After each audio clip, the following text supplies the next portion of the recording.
crois que notre génération doit savoir que la bête de l'événement est là. Et elle arrive. Ohayo gozaimasu, bonjour à vous tous.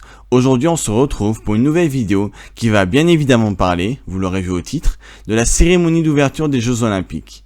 En effet, durant cette cérémonie, beaucoup de choses se sont passées. Et il faut en parler. Vous le savez, et plein de personnes en ont parlé sur les réseaux sociaux, la cérémonie des Jeux Olympiques était faite à l'encontre de la religion chrétienne. Et c'est cela que je vais vous expliquer tout au long de cette vidéo, point par point. De base, je voulais juste faire un TikTok de quelques minutes sur le sujet pour en parler le jour même de la cérémonie. Mais après réflexion, je me suis dit que ce serait mieux d'en faire une vidéo YouTube, beaucoup plus détaillée, d'où le fait que cette vidéo sorte plus d'une semaine après ces événements. J'espère que cette vidéo vous ouvrira enfin les yeux, si ce n'est pas déjà fait, sur les réelles intentions de certains tableaux de cette cérémonie. Le premier événement qui a pu s'être pensé par rapport au fait, je rappelle, que ce spectacle contenait des éléments qui vont à l'encontre du christianisme, est la phrase de Jamel. Jamel, lorsqu'il va voir Zinedine Zidane devant lui, il ne va pas l'appeler par son prénom, mais va l'appeler Zizou Christ. Jésus-Christ, c'est bon. Oh, Jésus-Christ, c'est bon. Oh, Jésus-Christ, c'est bon.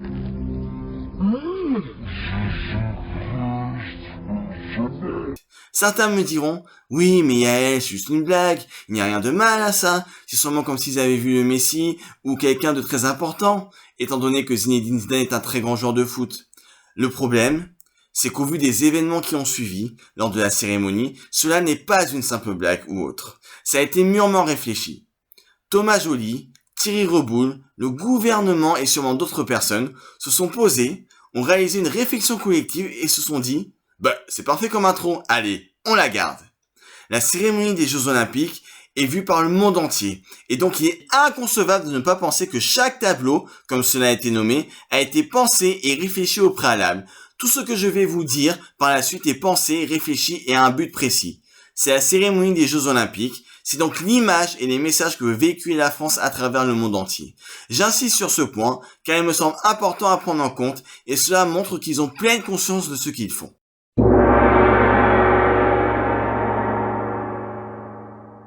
Maintenant, on va aborder le moment de la cérémonie qui a fait le plus polémique dans le monde entier. D'ailleurs, certains pays comme le Maroc, l'Algérie, les États-Unis ont censuré ce tableau, notamment la prestation de Philippe Catherine, certainement jugée indécente pour une diffusion télévisuelle à heure de grande écoute.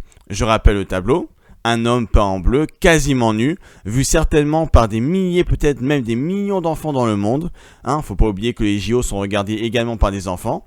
Je me rappelle étant petit regarder cela en famille, que ce soit la cérémonie ou les épreuves olympiques. Mais bon, à mon époque, il n'y avait pas encore toute cette dégénérescence visuelle. Et donc, pour en revenir à mon propos, cela n'a pas l'air de déranger les organisateurs des Jeux Olympiques, qu'un individu vêtu, si on peut appeler ça vêtu de la sorte, passe à la télé. Heureusement, il y a encore des gens raisonnés dans ce monde qui savent prendre les bonnes décisions au bon moment, à savoir censurer ce qui ne devrait être montré aux Jeux Olympiques. Concernant la scène, cela fait clairement écho à la scène chrétienne. On peut le démontrer par le tweet de France TV qui dit « Une mise en scène légendaire ». Et bien évidemment, scène est écrit C-E-N-E, dont la définition est la suivante. Repas que Jésus-Christ prit avec ses apôtres, la veille de la Passion et au cours duquel il institua l'Eucharistie. Et non écrit S-C-E-N-E, qui est l'emplacement d'un théâtre où les acteurs paraissent devant le public. Ce choix orthographique n'est clairement pas anodin et montre bien que le réel but était clairement de tourner en dérision, de se moquer d'un élément clé et très important de la religion chrétienne, à savoir la scène. D'ailleurs, France TV a supprimé, au cours de la cérémonie, son tweet, au vu de la polémique qui commençait à monter de plus en plus par rapport à ce sujet. Alors, on n'assume plus ces tweets France TV, Ou alors, vous avez supprimé pour éviter de donner du grain à moudre à ceux qui s'indignent de ce tableau. Mais dommage pour vous, la technologie a inventé la fonction screen, et donc on a les preuves. Petite parenthèse d'ailleurs, pour rappeler à chacun que lorsque vous mettez quelque chose sur internet, vous pouvez d'ores et déjà considérer que cela va rester à vie. Même si vous le supprimez, ça va rester. Donc quand vous publiez quelque chose sur internet, sur les réseaux sociaux, faites très attention, tout peut ressortir à n'importe quel moment. La scène, certains vont d'abord voir en cela la magnifique représentation en peinture réalisée par Léonard de Vinci. Mais n'oublions pas que c'est tout d'abord un moment très important pour les chrétiens. Le dernier repas du Christ avec ses apôtres, avant de faire la volonté de son Père, à savoir la passion. Torture physique, humiliation, crucifixion. C'est un moment sacré qui a été détourné, mis en dérision en mettant en avant des drag queens, l'idéologie LGBT woke qui sont des valeurs qui n'ont en aucun cas un lien avec le christianisme et aucune autre religion sur terre d'ailleurs. Tous les soi-disant prêtres, pasteurs ou églises qui promouvoient l'idéologie woke LGBT, je vous le dis, vous n'êtes pas des nôtres. À aucun moment, tu peux te proclamer chrétien et propager, dire des choses, instruire les fidèles sur une idéologie qui va à l'encontre clairement de Dieu. Je vais vous faire un petit rappel biblique. Lévitique, chapitre 18, verset 22. Tu ne coucheras pas avec un homme comme on couche avec une femme. Corinthiens, chapitre 6, verset 9 à 10. Ne vous y trompez pas. Ni impudique, ni idolâtre, ni adultère, ni dépravé, ni gens de mœurs infâmes n'hériteront du royaume de Dieu. Genèse, chapitre 1, verset 26 à 28. Dieu créa l'homme à l'image de Dieu. Il les créa hommes et femmes. Pour en revenir à la scène, on a Thomas Joly, le directeur artistique de la cérémonie d'ouverture des JO, qui vient nous dire que ce n'était clairement pas une représentation de la scène de Léonard de Vinci, mais une représentation du festin des dieux de Juan Armens, désolé si j'écorche un peu son nom, Van Biegert. Pour la culture, c'est une œuvre peinte en 1635 qui représente des dieux de l'Olympe célébrant le mariage de Thétis et Pelée, avec Apollon couronné au centre et Dionysos allongé au premier plan, représenté pendant la cérémonie par Philippe Catherine. Si on considère que c'est bien le cas, même si réellement ça ne l'est pas, j'aimerais bien avoir en commentaire l'avis des gens qui font partie de l'hellénisme, religion qui se base sur la vénération des dieux grecs. Quelle est votre réaction et votre jugement par rapport à une représentation de vos dieux grecs par des drag queens LGBT woke? S'il y en a qui passent par là, n'hésitez pas à donner votre avis dans les commentaires. Pour en revenir à l'œuvre du Festin des Dieux, créée en 1635 je rappelle, si on la compare à la scène de Léonard de Vinci, créée entre 1495 et 1498, on voit clairement une inspiration et une similitude dans l'aspect pictural de l'œuvre. Nous pouvons également nous poser la question de pourquoi avoir pris le Festin des Dieux de Van Biegert, peint en 1635, alors qu'ils auraient pu prendre la toute première œuvre, si je ne me trompe pas, du Festin des Dieux, commencé par Giovanni Bellini en 1514, retouché par Dosso Dossi et achevé par Titian en 1529. Dans cette œuvre, le festin a lieu dans un jardin et non sur une table, imitant clairement la scène du Christ.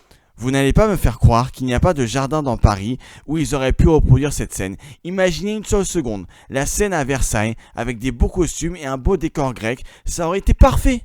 Mais non, ils ont préféré mettre des drag queens, de l'idéologie LGBT et un homme bleu quasiment nu autour d'une table afin de moquer le christianisme, qui est clairement leur but. Je rappelle encore une fois le tweet de France TV. Et autre point, on a également Peach, une drag queen qui était présente lors de la cérémonie des JO, qui a reconnu sur BFM TV que ce tableau fait bien allusion à la scène du Christ. Vous avez quand même vu qu'une scène a fait particulièrement réagir, un tableau, en tout cas c'est celle de la scène qui a été revisitée, ce fameux repas avec les apôtres. Est-ce que vous pouvez comprendre que certains aient pu être choqués par cette référence biblique ou pas? Justement, c'est ça que je vous expliquais tout à l'heure, c'est qu'en fait cette référence biblique, elle a été utilisée dans la pop culture depuis des années, des décennies. C'est absolument pas nouveau. Il y en a tout le temps. Cette représentation-là, elle est utilisée tout le temps. Et encore une fois, à partir du moment où il n'y a pas de provocation réelle, dans le sens où il n'y a pas de choses qui soient considérées comme véritablement obscènes, etc., on ne s'est pas moqué du tout de ce tableau-là, en fait. C'est juste les personnes qui, eux, le voient d'une certaine manière. Donc à un moment donné, vous aurez beau nous sortir tous les violons ou pipeaux que vous voulez, les faits et les preuves sont là. L'objectif était clairement de se moquer de la sainte scène de Jésus-Christ. En plus, on peut également rajouter le fait que ce n'est clairement pas la seule chose de la cérémonie qui est en lien avec le christianisme. Je vous rappelle au début de la cérémonie, où Jamel disait à Zinedine Zidane « Zizou Christ ».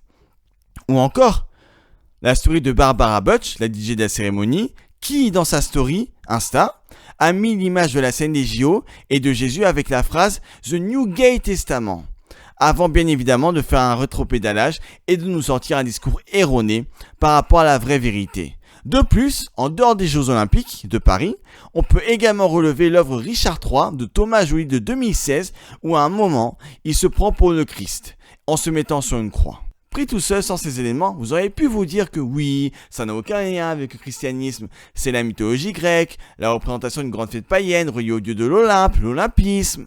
Mais avec tout ce que je viens de vous dire et vous énoncer, malheureusement pour vous, et si vous êtes de bonne foi, sans vouloir faire de jeu de mots, vous êtes obligé d'admettre que ce que les chrétiens dénoncent par rapport à ce tableau est véridique.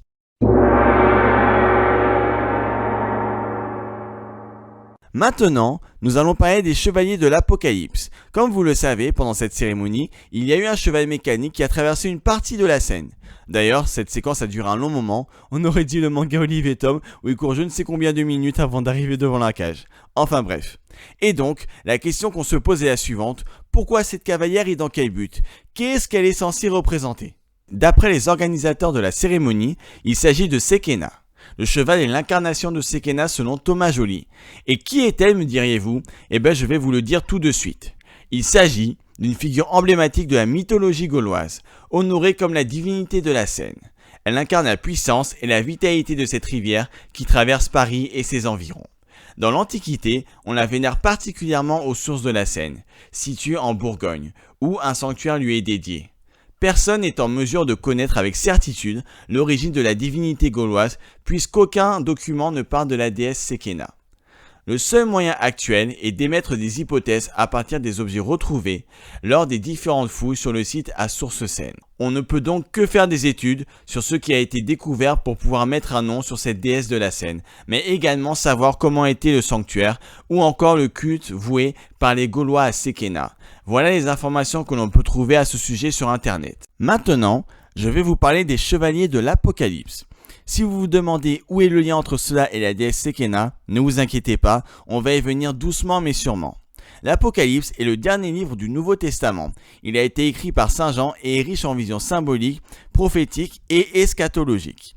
L'eschatologie étant l'étude des fins dernières de l'homme et du monde. Dans ce livre, plusieurs événements sont comptés, comme les trompettes de l'Apocalypse, le retour du Christ, mais également la venue des chevaliers de l'Apocalypse. Il y a 4 cavaliers de l'Apocalypse mentionnés dans le Nouveau Testament au 6e chapitre du livre de l'Apocalypse.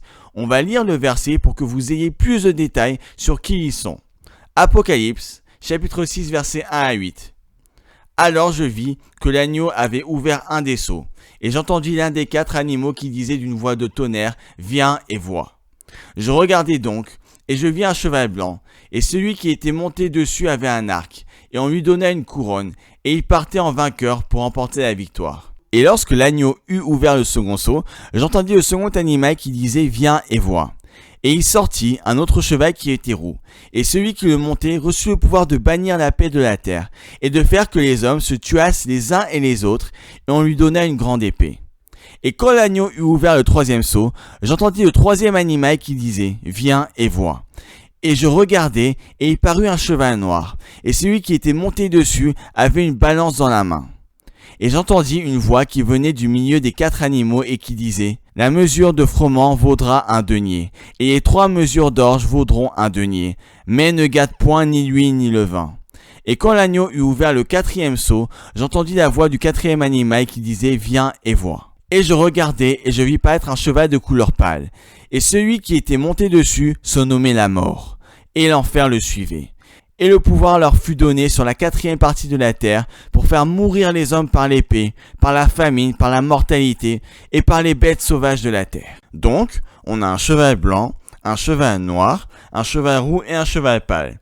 Vous le savez, avant le début des Jeux Olympiques, on a une flamme olympique qui parcourt la France et qui est transmise à différents porteurs. Et à un moment, on a une porteuse de la flamme olympique sur un cheval noir, accompagnée de 2 autres cavalières sur un cheval. De quelle couleur selon vous? Eh oui, un cheval roux et un cheval blanc. Et de quelle couleur est le cheval sur la scène lors de la cérémonie? Gris. On a bien là les 4 chevaliers de l'Apocalypse. Le roux, le noir, le blanc et le pâle. Le pâle qui est souvent représenté en gris sur les différentes œuvres artistiques qui sont faites. Pourquoi avoir pris ces couleurs spécifiquement? N'aurait-il pas pu prendre des chevaux de la même couleur? Certains me diront « Oui, mais Yael, c'est complètement tiré par les cheveux ce que tu racontes. Ça n'a aucun sens. Utilise son cerveau, c'est stupide ce que tu dis. » Encore une fois, je le répète, pris tout seul, vous auriez pu vous dire c'est juste des chevaux, rien de plus. Mais au vu de tous les éléments de la cérémonie des JO qui font clairement référence au christianisme, Vous ne pouvez pas ne pas admettre que ce que je vous dis n'est pas véridique. Et pour appuyer plus mon propos, on va rentrer plus en détail dans qui est Sekena. Et vous verrez que ce n'est clairement pas elle qui était représentée sur la scène pendant la cérémonie des JO. Internet nous dit ceci. Le culte de Sekena est lié étroitement à un élément primaire, l'eau. En effet, reposant comme véritable point focal d'attention du culte, la sacralisation de l'élément aquatique est au centre des pratiques d'hommage ou de vénération rendues à Sekena. L'expression de la présence divine est représentée par cet élément symbolique choisi par la communauté pratiquant cet hommage pour la déesse. Maintenant, faut m'expliquer quel est le lien entre une déesse dont son attribut, son élément principal c'est l'eau, et un cheval. Quel est le rapport entre l'eau et un cheval? Et si on veut regarder plus en détail, tapez Sekena sur internet et vous allez voir sur Google Images que toutes les sculptures réalisées à son effigie, qu'est-ce qu'on remarque? Elle est représentée souvent sur une barque, ce qui est logique vu que son élément, je le rappelle, c'est l'eau. National Geographic nous en parle ainsi. La seule incarnation de Sekena, datant du 1er siècle et qui subsiste encore aujourd'hui, est une statuette en bronze immortalisant la déesse, joyau de la collection du musée archéologique de Dijon. Découverte avec une autre statuette couleur fauve, près de la source de la Seine en 1933, elle représente la déesse couronnée, vêtue d'une robe fluide, se tenant sur une barque, et non un cheval, se tenant sur une barque, dont la proue a été façonnée en forme de tête de canard ou de cygne. Elle est jeune, avec de grands yeux et des traits fins, écrit l'autrice Hélène Sciolino dans The Seine, The River That Made Paris. Apparemment, la statue a d'abord été fabriquée dans le but de représenter une déesse de l'abondance, avant d'être démontée pour y insérer une barque sur le piédestal. La corde d'abondance a été ensuite retirée de ses mains, puis le tour a été joué. Un habile artisan gallo-romain a ainsi fait apparaître la divinité. La barque est ce qui définit Sekena. La barque est ce qui définit Sekena. Et non un cheval, je le répète encore. La barque est ce qui définit Sekena, et l'oiseau d'eau est souvent évoqué comme l'animal protecteur des enfants et de la famille. Dans les ruines d'une nécropole gallo-romaine, au niveau de la gare RER de Port-Royal à Paris, les archéologues ont trouvé des jouets d'enfants et des talismans de forme similaire. Les organisateurs des JO ont sûrement dû se renseigner sur la vie de Sekena pour pouvoir la représenter au mieux par rapport à qui elle est et son histoire. Et vous n'allez pas me faire croire qu'ils n'auraient pas pu reproduire la barque de Sekena et la faire avancer sur la scène. Donc je repose la question encore une fois, pourquoi le cheval? Quel est le lien? Si c'est bien Sekena, je rappelle leurs propos, le cheval est l'incarnation de Sekena. Tout ce qu'ils nous racontent n'a aucun sens et ne va clairement pas dans le sens de l'historicité. A contrario, le fait de considérer ce tableau de la cérémonie comme étant une référence au chevalier de l'Apocalypse de la Bible fait beaucoup plus sens.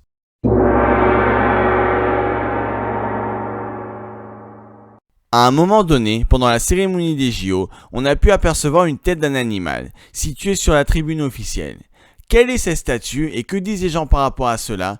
C'est ce que nous allons voir dans cette partie de la vidéo. Cette statue a été réalisée par Paul Jouve en 1937. Paul Jouve est un peintre, sculpteur, illustrateur et céramiste français qui faisait partie de l'Académie des Beaux-Arts. Si on se rend sur son site, on peut trouver l'historique de cette statue. Pour l'exposition internationale des arts et techniques de 1937 à Paris, Jouve reçut la commande d'un groupe formé d'une tête de taureau et d'un daim bondissant. Il recevra la médaille d'or de l'exposition de 1937 pour cette sculpture. Ce groupe, d'une hauteur de plus de 2,50 m, devait être fondu en bronze doré et orner les bassins du Trocadéro devant le palais de Chaillot. Pour exécuter cette commande monumentale, Jouve réalisa d'abord une terre de la tête de taureau de 40 cm, puis un moulage en plâtre. À partir de ce modèle, il réalisa un agrandissement en terre à la taille définitive qui fut moulé en plâtre. Enfin, le fondeur coula le bronze unique qui fut doré et auquel en accola le daim bondissant, réalisé aussi suivant la même technique.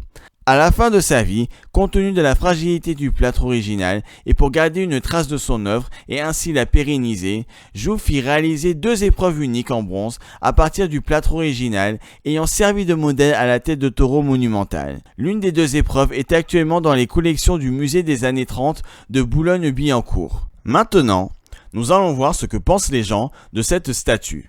Tout d'abord, la première chose qui peut venir à l'esprit en la voyant est la référence au veau d'or. Qu'est-ce que le veau d'or, me diriez-vous? Eh bien, je vais vous l'expliquer. Le veau d'or est mentionné dans l'Ancien Testament pendant l'exode du peuple hébreu depuis l'Égypte vers la terre promise, environ 3 mois après leur départ de la terre d'Égypte. Pendant ce voyage, Moïse est appelé par Dieu à monter le mont Sinaï pour y recevoir les tables de la loi, à savoir les 10 commandements. Pendant ce temps, le peuple d'Israël est laissé sous le commandement de Aaron, Aaron qui est le frère de Moïse. Moïse a attendu 40 jours avant que Dieu ne se manifeste à lui, et pendant ce temps, le peuple était perdu. Il se met à douter, et même à penser que Moïse est mort et qu'il ne reviendra jamais. Le peuple demande donc à Aaron de leur faire un Dieu qui puisse les guider, et Aaron ordonna à toutes les femmes et enfants de donner leurs bijoux qui vont servir à la réalisation du veau d'or. D'ailleurs, je suis tombé sur une vidéo de KTO, chaîne chrétienne catholique, où ils expliquent que le terme veau est utilisé pour dénigrer ce que font le peuple d'Israël, quand en réalité il s'agirait d'un taureau. Le taureau étant l'une des représentations divines les plus importantes en Égypte à cette époque. Pendant que le peuple vénérait le veau d'or, Moïse reçoit les 10 commandements, et parmi les 10, il y en a un qui dit ceci: « Tu ne feras aucune idole, tu ne te prosterneras pas devant ces images pour leur rendre un culte. » Moïse redescend, retrouve son peuple par la suite et constate qu'il ne respecte en rien ce commandement et va par la suite détruire le veau d'or. À travers cette histoire, le veau d'or fait maintenant référence à l'apostasie, c'est-à-dire l'abandon, le renoncement d'une doctrine, croyance ou religion. Au sens figuré, on le présente ainsi: s'abaisser devant un personnage puissant ou riche, céder aux puissances de l'argent. La deuxième chose que les internautes ont relevée est le fait que cette statue peut faire référence à Moloch. Moloch ou Molech est une divinité dont le culte était pratiqué dans la région de Canaan selon la Bible. Le terme divinité est beaucoup employé sur le net vu qu'elle est vénérée, mais la réalité est que sa véritable nature est démoniaque. C'est un démon. Il apparaît dans la Bible dans un contexte lié à des sacrifices d'enfants par le feu. Un verset biblique en parle, Lévitique chapitre 18 verset 21, « Tu ne livreras aucun de tes enfants pour le faire passer à Moloch, et tu ne profaneras point le nom de ton Dieu. Je suis l'Éternel. » Donc pourquoi lui? Eh bien, parce qu'il est généralement représenté comme étant un homme avec une tête de taureau, comme le taureau présent sur la place principale lors de la cérémonie des Jeux Olympiques. Comme je vous l'ai dit précédemment, Moloch est lié à des sacrifices d'enfants. Et vous me diriez, mais quel est le lien avec la cérémonie? Alors, il y a des points à l'heure où j'écris cette vidéo que je considère à prendre avec des pincettes qui sont les suivants. Il y a tout d'abord les enfants au début de la cérémonie qui sont dans les catacombes. Je rappelle tout de même que cet endroit est lié à la mort. Des enfants mis dans un lieu de mort. Mais il y a surtout le moment lors de la scène où on a un homme qui se tourne vers la petite fille, la regarde et fait un geste qui fait clairement allusion à une décapitation. Donc par logique à la mort. Et on aurait l'impression visuelle que la fille ferait également le même geste. La question que je pose maintenant, c'est pourquoi? Quel est le but? Déjà, que fait cette fille sur ce tableau? Tableau où je rappelle qu'on a Philippe Catherine quasiment nu. Une petite fille face à un homme quasiment nu? Et rassurez-moi 2 secondes, je ne suis pas le seul à être choqué de ça. Je rappelle que pendant cette scène, des pays ont arrêté la diffusion de la cérémonie. Donc où sont et que font les parents de cette fille? Est-ce que en tant que parent, si vous ne l'étiez pas, imaginez que vous ayez une fille comme enfant, l'être le plus cher à vos yeux, est-ce que vous laisseriez participer à ça? Être face à un homme quasiment nu? Normalement, la réponse logique est non. Et si vous répondiez oui, alors dites-le en commentaire, comme ça si un jour j'ai des enfants que je ne puisse ne jamais vous les confier. Encore une fois, je le redis, pris tout seul, vous pouvez vous dire que ce n'est rien, ce n'est juste qu'une statue. Mais au vu de toutes les références au christianisme faites pendant la cérémonie, Jésus-Christ, la scène, les chevaliers d'Apocalypse, je vais pas revenir dessus, j'en ai déjà assez parlé en détail précédemment pendant ma vidéo. Donc au vu de toutes ces références, on ne peut se dire que ce n'est rien. Et on doit admettre qu'ils ont voulu encore une fois se référer au christianisme. Je répète souvent ça dans les différentes parties de ma vidéo, mais c'est pour être sûr que vous comprenez bien ce qui s'est réellement passé pendant cette cérémonie. Se référer au christianisme pour propager et faire véhiculer des bonnes valeurs, des valeurs en lien avec les enseignements de Jésus-Christ, je dis oui. Mais là, on a soit le veau d'or, signe d'apostasie, de reniement de la religion, ou Moloch, démon auquel des sacrifices d'enfants étaient faits. Pourquoi la scène principale autour de cette statue? N'y avait-il pas d'autres endroits? Je rappelle que l'animal symbole et emblématique de la France, c'est le coq. Vous n'allez pas me faire croire qui n'ont pas pu représenter un coq et le mettre sur la scène principale, plutôt que de privilégier un taureau qui n'est en rien l'animal symbole de la France. Imaginez un coq aux couleurs du drapeau français sur la scène principale, ça aurait été parfait, mais non, ils en ont fait autrement. Maintenant, avec tout ce que vous venez de voir au travers de cette vidéo, si vous êtes une personne sensée et qui fait preuve d'intellect, vous ne pouvez nier le fait que ces représentations ne sont pas juste des scènes pour la cérémonie, mais bien des scènes mises à l'encontre du christianisme sous couvert de faits historiques, qui en réalité n'ont aucun lien réel avec. Le seul lien réel est celui qui les relie au christianisme. Jésus-Christ, la scène, je vous remets l'étude de France TV, avec la définition, pour que tous ceux qui remettent en cause la vie des chrétiens et de ceux qui s'indignent de la scène voient la réalité. Je me rappelle des vidéos où certains disaient qu'on voyait le mal partout, qu'on ne comprenait rien. Oui, mais vous comprenez rien, c'est pas la scène du Christ, c'est fait saint des dieux, les organisateurs l'ont dit, bla bla bla bla bla. Regardez bien les faits et les preuves sont sous vos yeux. Et osez maintenant dire que l'indignation qu'on en a eue n'est pas légitime. S'ensuit des chevaliers de l'Apocalypse et du veau d'or. Tous ces éléments ont été validés par les organisateurs et a fortiori par le gouvernement. Et toutes ces personnes devront répondre de leurs actes face à Dieu. D'ailleurs, si je ne me trompe pas, il a plu pendant toute la cérémonie, sauf quand elle s'est terminée. Et en plus, d'après ce qu'ont montré certaines personnes sur les réseaux, il y a une coupure de courant dans Paris. Et seule l'église est restée allumée. Je vais donc faire passer un message à toutes les personnes qui veulent nuire à la religion chrétienne. Vous aurez beau faire tout ce que vous voulez, vous moquer de notre religion, nous persécuter, comme c'est déjà le cas dans plusieurs parties dans le monde. Je vous renvoie à la vidéo de frère Paul Adrien sur le sujet, lien en description. Vous aurez beau faire tout ce que vous voulez, Dieu en sortira toujours victorieux. Sa gloire et sa lumière persisteront à jamais. Je peux vous citer quelques versets de la Bible pour que vous compreniez bien le sujet. Psaume 146, verset 10, « L'Éternel règne éternellement. Ton Dieu, ô Sion, subsiste d'âge en âge, louez l'Éternel. » Lamentation 5, verset 19. Toi, l'Éternel, tu règnes à jamais. Ton trône subsiste de génération en génération. Première lettre de Saint Paul l'apôtre, chapitre 5, verset 11. À lui soit la puissance, au siècle des siècles. Amen. 1 Jean 5, verset 4. Puisque tout ce qui est né de Dieu remporte la victoire contre le monde, et la victoire qui a triomphé du monde, c'est votre foi. Et que nous dit notre foi ? Romains 12, verset 21. Ne te laisse pas vaincre par le mal, mais sois vainqueur du mal par le bien. Vainqueur du mal par le bien. 1 Pierre 3, verset 9. Ne rendez point mal pour mal, ou injure pour injure. Bénissez au contraire, car c'est à cela que vous avez été appelés, afin d'hériter la bénédiction. Matthieu 26, verset 52, l'action se passe lors de l'arrestation de Jésus, avant sa passion. Et voici l'un de ceux qui étaient avec Jésus, étendit la main et tira son épée. Il frappa le serviteur du souverain, sacrificateur, et lui emporta l'oreille. Alors Jésus lui dit, remets ton épée à sa place, car tous ceux qui prendront l'épée périront par l'épée. Luc chapitre 23, verset 34, Père, pardonne-leur, car ils ne savent pas ce qu'ils font. Eux insultent, se moquent ouvertement de notre religion, eh bien nous nous indignons de cela et nous montrons à travers des faits avérés et détaillés la véracité du non-respect de la religion et bien évidemment nous prions pour ces gens. Au nom du Père et du Fils et du Saint-Esprit, Amen. Notre Père qui êtes aux cieux, que ton nom soit sanctifié, que ton règne vienne, que ta volonté soit faite sur la terre comme au ciel. Donne-nous aujourd'hui notre pain de ce jour. Pardonne-nous nos offenses, comme nous pardonnons aussi à ceux qui nous ont offensés. Et ne nous laisse pas entrer en tentation, mais délivre-nous du mal. Amen. Je vous salue Marie, pleine de grâce. Le Seigneur est avec vous.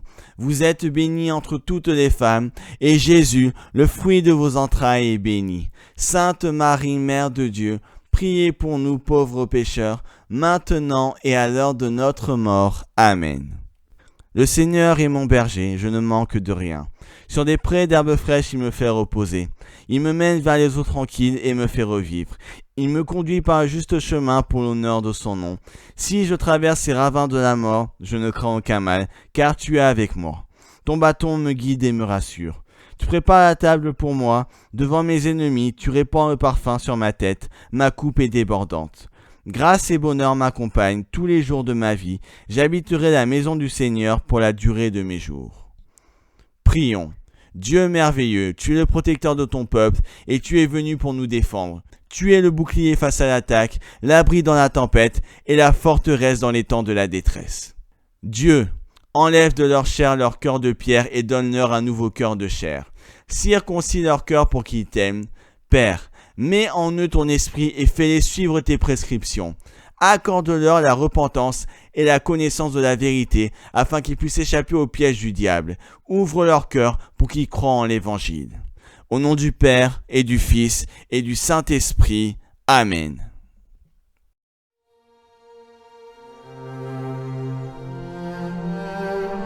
Mais voici, je vous le dis, aimez vos ennemis. Bénissez ceux qui vous maudissent. Faites du bien à ceux qui vous haïssent. Et priez pour ceux qui vous maltraitent et vous persécutent. Quel est le premier de tous les commandements?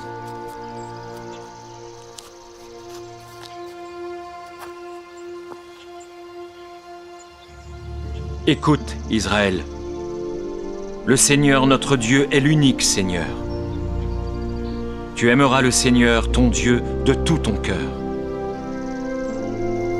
de toute ton âme, de toute ta pensée et de toute ta force. Voici le premier de tous les commandements. Voici le second. Tu aimeras ton prochain comme toi-même. De ces 2 commandements dépendent toute la loi et les prophètes. Bien, maître. Tu as dit avec vérité que Dieu est unique et qu'il n'y en a point d'autre que lui et que l'aimer de tout son cœur, de toute sa pensée, de toute son âme et de toute sa force, et aimer son prochain comme soi-même, c'est plus que tous les holocaustes et tous les sacrifices. Tu n'es pas loin du royaume de Dieu.